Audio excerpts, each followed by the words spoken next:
Hello everyone, detox water part 3। ये video subject biology subject से related कोई topic नहीं है। मतलब बायो के बच्चे देख सकते हैं, पर एक कॉमन वीडियो है। ठीक है, इसमें पार्ट 3 में मेन जो डिस्कशन होगा, मतलब मेन जो मैं तुम लोगों को बताना चाह रही हूँ वो डायबिटीज़ के बारे में। डायबिटीज़ शुगर की प्रॉब्लम है कि ब्लड के अंदर शुगर का लेवल इंक्रीज हो जाता है। इसका बायोलॉजिकल नेम है डायबिटीज़ मेलिटस। बायोलॉजिकल नेम है डायबिटीज़ मेलिटस। हिंदी में इसको मधुमेह डिजीज़ भी बोलते हैं। तो डायबिटीज़ के दो टाइप हैं, एक तो होता है टाइप 1 और एक होता है टाइप 2। मतलब टाइप 1 और टाइप 2। टाइप 1 ये जुवेनाइल डिजीज़ की बच्चों में, छोटे बच्चों में बर्थ से भी हो सकती है ये डिजीज़, और किसी भी पर्टिकुलर किसी भी एज ग्रुप के बाई बर्थ डिजीज़ होती है, पर किसी भी एज में आकर ये डिजीज़ हो सकती है। ये डिजीज़ इंसुलिन डिपेंडेंट, मतलब इसको बोलते हैं इंसुलिन डिपेंडेंट डिजीज़। ये इंसुलिन डिपेंडेंट डिजीज़ है कि इसमें इंसुलिन लेना ही लेना है, इंसुलिन के इंजेक्शन लेने ही लेने हैं। ये इंसुलिन डिपेंडेंट डिजीज़ है। इसमें मेन चीज़ क्या होती है कि ये डिजीज़ एक ऑटो इम्यून डिजीज़ है। ऑटो इम्यून डिजीज़, देखो अब ऑटो इम्यून डिजीज़ का क्या मतलब है कि नॉर्मल हमारा इम्यून सिस्टम है कि बाहर का कोई भी पार्टिकल, हम फूड खा रहे हैं, कुछ भी खा रहे हैं, कैसे भी जर्म्स है हमारी बॉडी में एंटर कर रहे हैं, चाहे वो बैक्टीरिया है, वायरस है, तो हमारा बॉडी का इम्यून सिस्टम की सेल्स होती हैं, वो सेल्स उन जर्म्स पर डायरेक्ट अटैक करती हैं या एंटीबॉडीज़ छोड़ के उनको ख़त्म करती हैं। पर इसमें अपना इम्यून सिस्टम बॉडी का है ही नहीं। तो ये ऑटो इम्यून डिजीज़ वो डिजीज़ होती हैं कि हमारी बॉडी की सेल्स को ये नहीं पता लग पाता कि ये सेल्फ है या नॉन सेल्फ, ये अपनी ही सेल्स है या बाहर की आई हैं। तो ये क्या करती हैं कि ये इस कंडीशन में यहाँ पर, अच्छा एक चीज़ इससे पहले ये देखो कि ये डायबिटीज़ की प्रॉब्लम में जो ऑर्गन अफेक्टेड है वो है पैंक्रियाज। ये पैंक्रियाज अग्नाशय भी बोलते हैं इसको। ये पैंक्रियाज लीफ लाइक स्ट्रक्चर है, पिंक कलर का होता है, और इसका स्ट्रक्चर जो देखोगे तो बाहर की तरफ इसमें पैंक्रियाटिक लोब्यूल होते हैं जिनसे पैंक्रियाटिक जूस होगा। पैंक्रियाटिक जूस एक टिपिकल जूस होता है कि जो इसके पास protein digesting, carbohydrate digesting, fat digesting all types के एंजाइम्स हैं। तो पूरा प्रॉपर टिपिकल जूस है, पूरा प्रॉपर फूड का डाइजेशन ड्यूडेनम में करता है। अब यहाँ पर इसके पास एक पार्ट और होता है, इसको बोलते हैं आइसलेट्स ऑफ लैंगरहैंस।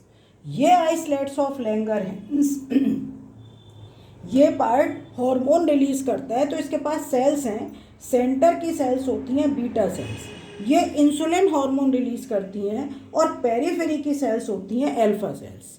एक और सेल्स होती हैं डेल्टा सेल्स।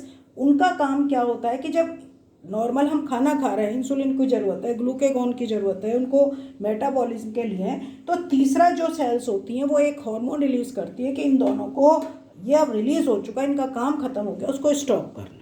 ठीक है, तो यहाँ पर हमें ये कहना है कि ऑटो इम्यून डिजीज़ के अंदर ये अपनी ही बॉडी की सेल्स, पैंक्रियाज के बीटा सेल्स को ये डैमेज कर देती हैं, डिजनरेट कर देती हैं, उसको ख़त्म कर देती हैं। तो इंसुलिन है ही नहीं, मतलब उस बच्चे के अंदर ये ऑटो इम्यून डिजीज़ है, उसमें इंसुलिन बन ही नहीं रहा, क्योंकि इंसुलिन जो सेल्स बनाती है वो ख़त्म हो चुकी हैं। Auto immune disease. ठीक है, दूसरा जो होता है टाइप 2। टाइप 2 डिजीज़ में क्या होता है कि ये या तो जेनेटिक कि पेरेंट्स को है कि पर्टिकुलर एज में आपके बच्चे को होगा, या हम लोगों के आजकल जो मेन है, ये सबसे ज़्यादा जो होता है टाइप 2 शुगर की जो प्रॉब्लम चल रही है आज के टाइम में, ये खान पान से है। कोई भी 17-18 साल का बच्चा है, जो पढ़ने वाला बच्चा है, 12th क्लास का बच्चा है, स्कूल से बाहर निकला, कोल्ड ड्रिंक पी रहा है, फास्ट फूड खा रहा है, रोज़ बर्गर है, चाउमीन है, ये सब खा रहे हैं। तो फास्ट फूड के अंदर जैसे कहते हैं ना कि हाइपर ग्लाइसीमिक इंडेक्स वाला फूड खा रहे हो, तो उससे क्या होता है कि धीरे धीरे धीरे धीरे उनमें बॉडी का मूवमेंट, एक्सरसाइज, वो सब उनके पास बहुत कम है। तो उसमें धीरे धीरे क्या होगा कि माइक्रो एलिमेंट्स और मिनरल एलिमेंट्स जो हमारी बॉडी को प्रॉपर फंक्शनिंग के लिए ज़रूरत होती है, मतलब तुम लोगों ने सुन रखा है कि मैग्नीशियम है, मैग्नीज है, या हम ये कह देते हैं आयरन है, कोबाल्ट है, निकेल है, क्रोमियम है, जिंक है, कॉपर है, ये सब माइक्रो जो केमिस्ट्री में सब बच्चे पढ़ते हैं, हमारी बॉडी की सेल्स को फंक्शनिंग के लिए सब एलिमेंट्स की ज़रूरत होती है। तो धीरे धीरे जब हम प्रॉपर फूड नहीं खा रहे हैं तो उन एलिमेंट्स की कमी हो गई है। तो इस केस में क्या होता है कि इंसुलिन, बीटा सेल्स ख़त्म नहीं हुई हैं, इंसुलिन ये बना रही हैं, कम इंसुलिन बना रही हैं, पर जो हमारी बॉडी की सेल्स होती हैं वो इंसुलिन के लिए सेंसिटिव हो गई हैं, वो सेंसिटिव हो जाती है। और जब इंसुलिन को यूज़ नहीं कर रही हैं तो धीरे धीरे धीरे धीरे ब्लड के अंदर ग्लूकोज का लेवल ये इंक्रीज होने लगता है। इसको इंक्रीज लेवल को बोलते हैं हाइपरग्लाइसीमिया। क्या बोलोगे? हाइपरग्लाइसीमिया। और हाइपरग्लाइसीमिया के बाद धीरे धीरे ग्लूकोज यूरिन के साथ, नॉर्मल केस में यूरिन में ग्लूकोज नहीं आता है, ग्लूकोज यूरिन के साथ बॉडी से बाहर आने लगता है और वो कंडीशन हो जाती है। फिर यूरीमिया, पॉलीयूरिया, बार बार यूरिन आने लगता है, मोर यूरिन आएगा, ज़्यादा से ज़्यादा प्यास लगने लगती है। तो वो कंडीशन जब अराइज हो जाती है तो थोड़ा सा हमें लगने लगता है सिम्टम्स में कि शुगर की प्रॉब्लम तो नहीं है। हाथ पैर, इसमें दोनों ही केस में शुगर की प्रॉब्लम में क्या क्या सिम्टम्स होते हैं कि जैसे तुम सबसे पहले कह दो मोर यूरिनेशन, बार बार यूरिन का आना, या हम ये कहते बहुत ज़्यादा हम थक गए हैं, थकान बहुत हो जाने लगती है। न्यूरोपैथी का मतलब नर्व्स की प्रॉब्लम, नर्व्स डैमेज होने लगती हैं, सुन्नाहट हो गई, हाथ कहीं भी हम हाथ रखते हैं हाथ हमारा सुन्न होने लगता है, धीरे धीरे नर्व्स कमज़ोर होने लगती हैं। और जो हमारी आइज़ होती है, अगर हमारे आइज़ की जो रेटिना की ब्लड वेसल्स बहुत पतली होती हैं, वो डैमेज होने लगती हैं, तो उससे आइज़ में रेटिना की ब्लड आइज़, आँखों से दिखाई देना कम होने लग जाता है। कई बार कैटरैक्ट की प्रॉब्लम होने लगती है, कई बार ग्लूकोमा हो जाता है। ग्लूकोमा किसको बोलोगे? काला मोतिया। कैटरैक्ट जो होता है वो सफ़ेद मोतिया। ये सारी प्रॉब्लम हो जाती हैं। किडनी फेलियर, किडनी डैमेज, मतलब किडनी डैमेज धीरे धीरे क्योंकि जब मोर यूरिनेशन होगा, किडनी का प्रॉपर फंक्शन नहीं होगा तो किडनी डैमेज होने लगती हैं। हार्ट की प्रॉब्लम, कार्डियोवास्कुलर प्रॉब्लम्स, या इसमें एक होता है एथ्रोस्क्लेरोसिस में क्या होता है कि जब मेटाबॉलिज्म प्रॉपर नहीं हो रहा है फैट का, कार्बोहाइड्रेट का, तो जो हमारी ब्लड वेसल्स हैं इनके अंदर ये फैट की लेयर यहाँ पर ये डिपॉजिट होने लगती है, तो ल्यूमन कम हो जाता है, इसको बोलते हैं एथ्रोस्क्लेरोसिस। जिससे क्या होगा? स्ट्रोक होगा, हार्ट अटैक होगा, ये सारी प्रॉब्लम क्रिएट होगी। ठीक है, तो बहुत सारी प्रॉब्लम क्रिएट होती हैं और सिम्टम्स ये सारे दिखाई देने लगते हैं। पर कई बार ऐसा होता है कि ज़रूरत से ज़्यादा हम कभी वेट अचानक बढ़ रहा है या वेट कम हो रहा है, ये सारी कंडीशन दिखाई दे रही हैं, तो शुगर की प्रॉब्लम के लिए चेक कराना है, मेडिसिन लेनी है, सब कुछ करना है, एक्सरसाइज करना है, योगा करना है, बॉडी का मूवमेंट करना है। पर यहाँ पर मैं तुम्हें ये बताना चाह रही हूँ कि इस वीडियो में हमने लिया है डिटॉक्स वाटर। 2 डिटॉक्स वाटर की वीडियो में पहले बता चुकी हूँ कि अर्ली इन द मॉर्निंग के जो डिटॉक्स वाटर हैं हमें कैसे बनाने हैं, कैसे लेने हैं, वो 2 वीडियो में बता चुकी हूँ। उन अर्ली इन द मॉर्निंग की वीडियो में डिटॉक्स वाटर को तो लेना ही लेना है, पर इसमें कई बार ऐसा होता है कि जो डायबिटीज़ के पेशेंट हैं तो उनको करेला बताया जाता है, मोमोर्डिया चरेंशिया बोलते हैं इसको बायोलॉजिकल नेम में, करेला। तो करेला अगर हम वैसे नहीं खा रहे हैं तो इसको हम क्या करेंगे कि आधे करेले को, हमने बड़ा करेला है उसको आधा ले लो, बहुत पतले पतले या 8-10 पतले पतले स्लाइसिस काट लो, और स्लाइसिस काटने के लिए पूरा का पूरा पानी में उसको डिप करके रख दो 2 घंटे के लिए। 2 घंटे के बाद उस पानी को, बहुत कड़वा होगा पर उस पानी को पी लेंगे तो 1 दिन में हम इस तरह के वाटर को यूज़ कर सकते हैं। फिर हम किसी दिन वाटर को यूज़ करेंगे कि हम खीरा प्लस पुदीना हम लेंगे, पुदीने की लीव्स, पुदीना हम लेंगे, खीरा ले रहे हैं, इसके पास प्लस इसमें हम जिंजर भी डाल लेंगे। तो वही 2 गिलास पानी, हम हमेशा कांच का बर्तन इसमें यूज़ करेंगे। 2 गिलास पानी में खीरे के बहुत पतले पतले स्लाइसेस और पुदीने की थोड़ी सी लीफ डाल के उसको रख दो। तो रखने के बाद रात को या तो बना के रख दो या सुबह ही सुबह उसको बनाओ और दिन में उसको पी सकते हैं। तो ये कोई भी अगर मान लें जिनका बैठने का जॉब है, ऑफिशियल जॉब है, IT सेक्टर के बच्चे हैं, कोई भी, तो इस तरीके का ये डिटॉक्स वाटर पी सकते हैं। एक वाटर बनता है अगर हम फ्रूट्स का बना रहे हैं तो एप्पल का बना सकते हैं कि एप्पल के साथ हमें जो डालना है वो दालचीनी डालनी है, सिनामन दालचीनी डालनी है थोड़ी सी, ये हमें दालचीनी पाउडर डालना है। एप्पल को, हाफ एप्पल को लेके बहुत पतले पतले स्लाइसेस काटना है, उसमें दालचीनी डालनी है। हाफ हमें उसमें लेमन डालना है, मतलब लेमन जूस, ये डालने के बाद रख दो और उसको हम पी सकते हैं। तो ये केवल ये नहीं है कि शुगर की प्रॉब्लम हमारी जड़ से ख़त्म हो जाएगी, नो।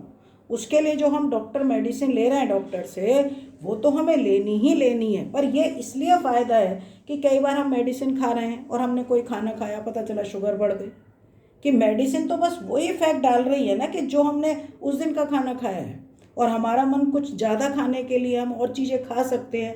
तो मिनरल एलिमेंट्स के जब प्रॉपर हमारी बॉडी के पास प्रॉपर, मतलब वो मिनरल एलिमेंट्स होंगे तो फंक्शनिंग धीरे धीरे सेल्स की एक्टिविटी धीरे धीरे बढ़ने लगती है, और उस शुगर की जो हम मेडिसिन ले रहे हैं उसका इफेक्ट ज़्यादा लॉन्ग टाइम तक रहेगा। ये नहीं है कि पता चला डोज, फिर लगातार डोज बढ़ती जा रही है, वो चीज़ नहीं होगी। क्योंकि शुगर ऐसी बीमारी है कि मेडिसिन अगर हम ले रहे हैं धीरे धीरे मेडिसिन की पावर बढ़ती जाती है, और एक टाइम ऐसा आता है कि इंसुलिन के इंजेक्शन लेने पड़ते हैं, फिर उसका इफेक्ट भी नहीं होता है। और दूसरी चीज़, अब ये भी देखो, एक चीज़ का और ध्यान रखना है कि मान लिया हमने एक्सरसाइज की और एक्सरसाइज वगैरह कर रहे हैं, और जो बंदे इंसुलिन डिपेंडेंट है, मतलब जो इंसुलिन लेते हैं, तो इंसुलिन हमने ले लिया और हम एक्सरसाइज करके आ रहे हैं, हम फ्रेश हुए, हमने इंसुलिन ले लिया और हम नाश्ता करने बैठ गए, और नाश्ता अभी हमारा तैयार नहीं है, तो कई केस हमने ये भी सुनने में आया है कि एकदम शुगर डाउन हो जाती है। और डाउन शुगर अगर 60 भी हो गई है बॉडी में, लास्ट जो इसका लास्ट अमाउंट होता है वो तो 43 mg पर 100 ml ऑफ ब्लड, मतलब 100 ml ऑफ ब्लड में 100 ml ऑफ ब्लड अगर 43 है तो तुरंत डेथ। क्यों? क्योंकि हार्ट को ग्लूकोज पहुंच ही नहीं पाएगी, और जब हार्ट की जो हमारी मसल्स होती हैं, स्ट्रेटेड, नॉन स्ट्रेटेड और कार्डियक मसल्स, तो जो कार्डियक मसल्स को जब ग्लूकोज नहीं मिल पाएगा तो वो स्टॉप, और मसल्स में कॉन्ट्रैक्शन रिलैक्शन से तो हार्ट बीट होती है। तो 60 पर बहुत ज़्यादा स्वेटिंग होगी, पसीने होंगे, आइज़ ब्लड, मतलब आइज़ बहुत ज़्यादा ब्रॉड हो जाएंगी, वो बंदा बोल नहीं पाएगा, तो इसका मतलब है वो लो शुगर के सिम्टम्स हैं। ठीक है, तो यहाँ पर शुगर का हाई होना ठीक है, लॉन्ग टाइम के लिए सारे सिम्टम्स मैंने बताए थे कि इतनी डिजीज़ हो जाती हैं, हार्ट डिजीज़ हो जाती हैं, पर अगर कोई भी अगर ये लोअर हो जाती है तो वो ज़्यादा खतरनाक है। तो ये मैंने थोड़ा डायबिटीज़ के बारे में बताया है, और डायबिटीज़ के लिए हमें यूज़ करना है। ये नहीं है कि हम रोज़ाना हम नहीं बना पा रहे हैं, कोई बात नहीं, उस दिन हमें थोड़ा सा पानी ज़्यादा पीना है, क्योंकि हमें खाली पानी पी रहे हैं तो कई बार नहीं पी पाते। एक चीज़ का और ध्यान रखना कि जब करेले का वाटर बना है, इसी तरीके से लेमन वाटर भी बनता है, शुगर के पेशेंट के लिए मोस्ट होता है। इसमें हम लेमन को, ऐसा नहीं है कि हम लेमन जूस को पानी में डाल रहे हैं, नो, लेमन लेके हाफ लेमन जितना हम खा सकते, मतलब उसको ले सकते हैं, तो हाफ लेमन नींबू को लेकर उसको पतले पतले छिलके सहित स्लाइसेस काट के पानी में डालने हैं, और डालने के बाद जब 2 घंटे बाद उस पानी को हम पिएंगे, पानी कड़वा लगेगा, हो सकता है तो 2-1 छिलके चबा के खा भी लेने चाहिए। धीरे धीरे, शुरू में ये बहुत अजीब सा लगेगा, पर धीरे धीरे ये ठीक हो जाएगा। और ये देखेंगे सब जो भी इसको यूज़ करेंगे तो ये प्रॉपर ये देखेंगे कि शुगर की जो प्रॉब्लम, उस पर भी असर पड़ेगा, और हम खाना पीना, मतलब जो थोड़ा बहुत एक्स्ट्रा खा सकते हैं तो वो भी हम खा सकते हैं। ठीक है, तो ये आज की वीडियो में डिटॉक्स वाटर पार्ट 3 में इतना ही, और ये एक प्रॉब्लम जो डायबिटीज़ की है उसके बारे में मैंने तुम्हें बताया। ठीक है, okay. Thank you so much.